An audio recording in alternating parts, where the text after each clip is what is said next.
If you're here, then you're queer, and welcome back to my channel.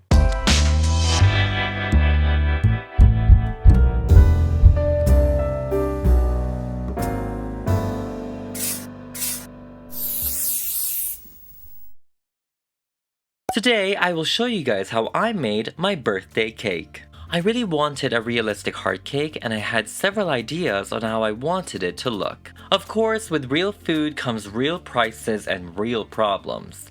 The first concern was that if I ordered the cake, it would cost me so much money because of the sculpting and presentation. And also because obviously I would want it to be grand and not like so tiny, so the prices will also double or triple depending on the size I want. The second concern was that usually fondant cakes, which is what they will use for the sculpting, don't really taste great, and I wanted my cake to have fresh fruit inside, but that is also a big no-no for sculpted cakes. The irregular slices would also look really messy when served, so I was thinking about that too.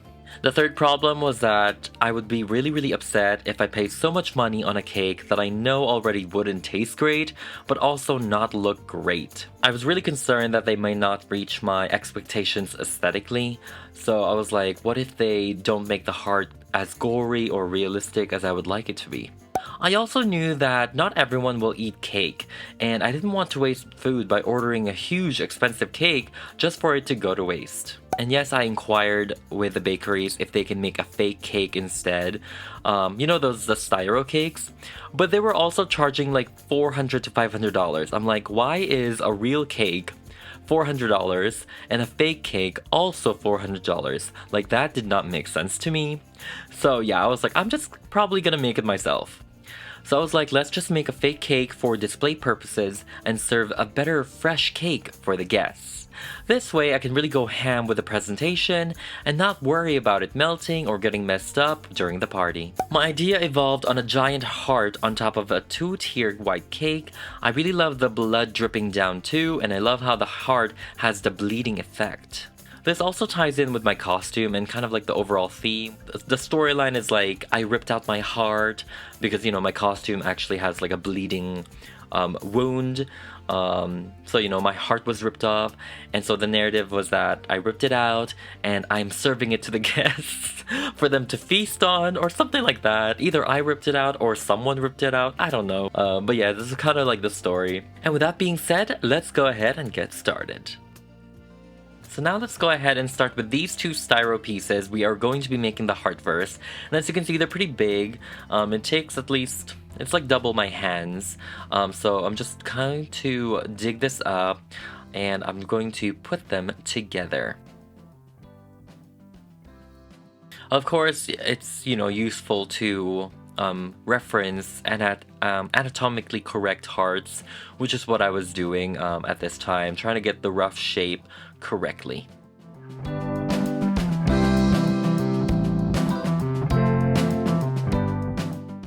And then I'm taking a foil over here, and again we are still making the base of the heart.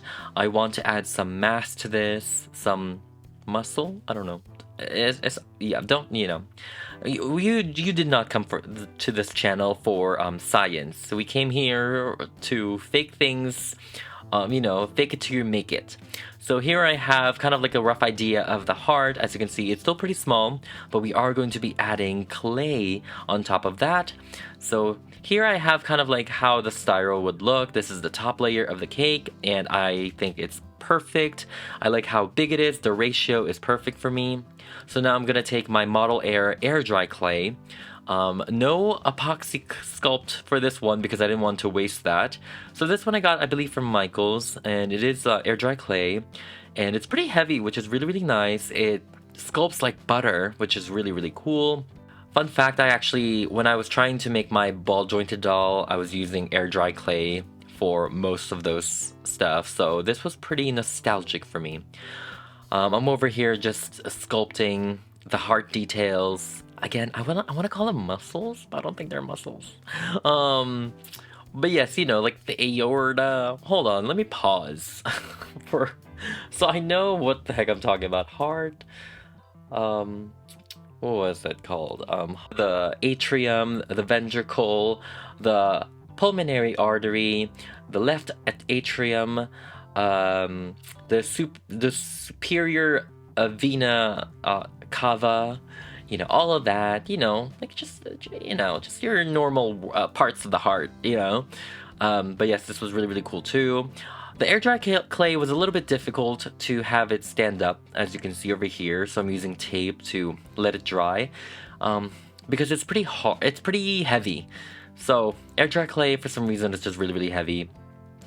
So I think in some parts over here I was using paper clay. Paper clay is a little bit more lighter and will actually stand. So most of these, like the aortas, stuff like that, are actually paper clay. And then for this part, I was actually using foam clay. So there's a lot of different clays, and I feel like the foam clay actually made it more organic and less polish and a little bit more rough. So I thought that was really, really perfect. Here we have the heart all dried up, as you can see. It is perfect. I love how gory it is. Literally, this would be very, very difficult if this was fondant or a real cake, which I understand why the prices would be jumping up. But I mean, like this one, I was like, I can use this after the party and like decorate the house with it or something, So now let's go ahead and start painting. And over here, I just mixed pink and also red to make this rosy color. I wanted to start light and then work my way down to make everything more deeper, more red, and more kind of like gorify it. Is that a word? Gorify? Make it more gory and more realistic.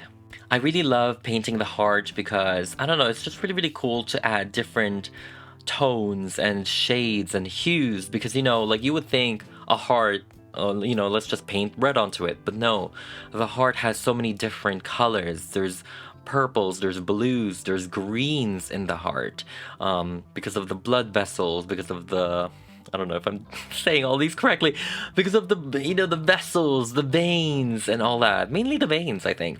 So yeah, I was really enjoying adding all of these purples and just different colors to really make this heart look dynamic.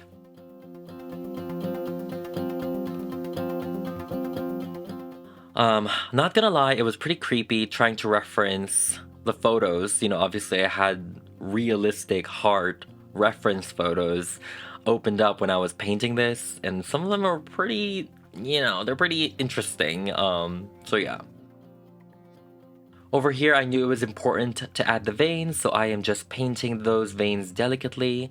The veins were really, really important, and I think they really tied in the look of the heart.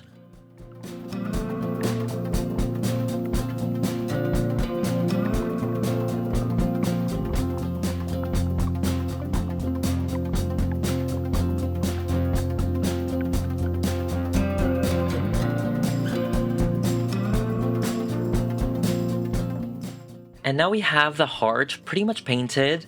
It definitely is, the camera is not doing it much justice because in person there's so much more like tones and layers to the paint that you can clearly see. But it looks really, really cool still. So now it's time to make it wet looking. So over here I'm just using resin, 2-part resin. So I'm just mixing those two together, equal parts together. And make sure you are working quite fast. And now I'm just going to go ahead and baste. Is that what it's called? Like when you baste the turkey. We're just going to be painting the resin on the heart. And I think this really, oh my god, this made the heart look so much more real because it's so glossy and like wet looking. Let's wait for that to dry, and now let's work on the cake itself. And I am using these two tier cakes over here, these styro cakes I got from Amazon. And I'm actually doubling the layer so that it looks really, really grand. And I believe this is a 12-inch, and then this one is a 10-inch, if I am correct. It was either a 12 and 10-inch or a 10 and 8-inch, but I think it's 12 and 10-inch. Now I'm using this patching plaster over here. I got this from Walmart, I believe. Or was it the dollar store? I think it was Walmart. But yeah, it's just like what you use for patches. You can also use caulking materials and everything. But this is what I will be using for the icing. And as you can see, it's not as white as I would like it to be. It's more kind of like a cream color. So I will be spray painting this off camera later. Unfortunately, it was really difficult to get a really smooth finish with this consistency. Or maybe I just didn't have the smoothing tools for it. But I actually really like how textured it looks. It almost looks like a wedding cake. You know those like modern minimalistic wedding cakes? So I was like, okay, that's kind of interesting.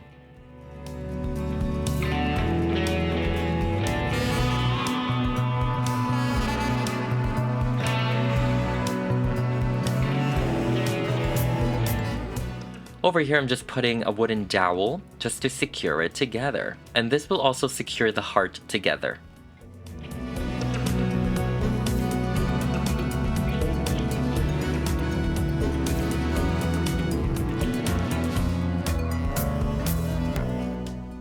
And this is how it looks with the heart on top. As you can see, it just goes into the wooden dowel seamlessly. I didn't like how the back looked. I didn't like how it was floating. So over here, I'm actually going to add more clay and also foil just to give kind of like a base and just so that it kind of is more seamless when you have the heart on top of it. So here I have the foil, and then I'm using again the spackle plaster, and I'm just going to blend it together. Now this one is technically not part of the cake, this is part of the heart, so I will be painting this to make it look more gory as well.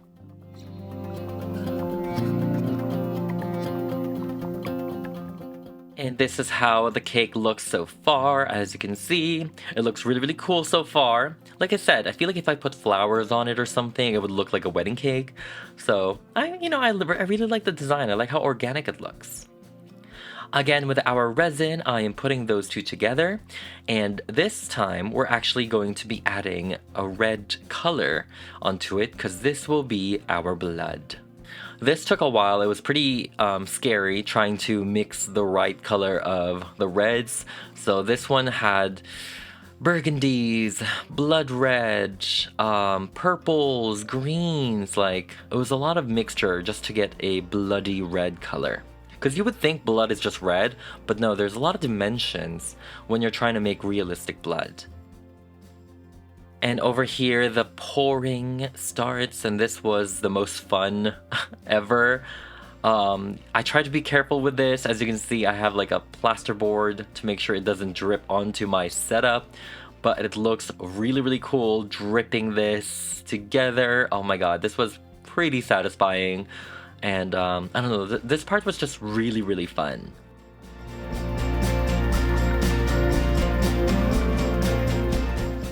And after a day, it should be completely dried. And as you can see, it is so cool. It is completely dry. The texture is so shiny. And like, oh my god, it looks really, really fun and really, really cool. This is exactly what I pictured. So I was really, really excited for this one. However, I do want to make that top over there more gory. So let's go ahead and paint that kind of to match the heart, you know?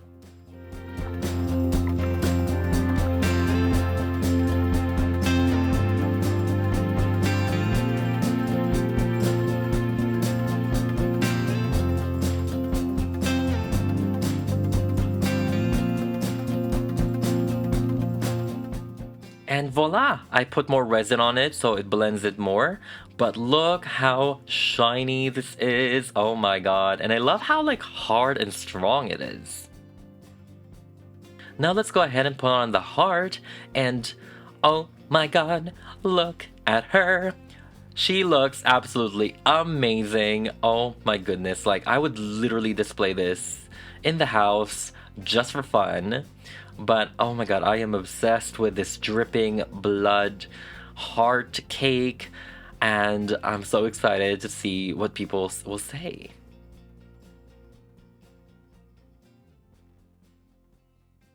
And now we're done.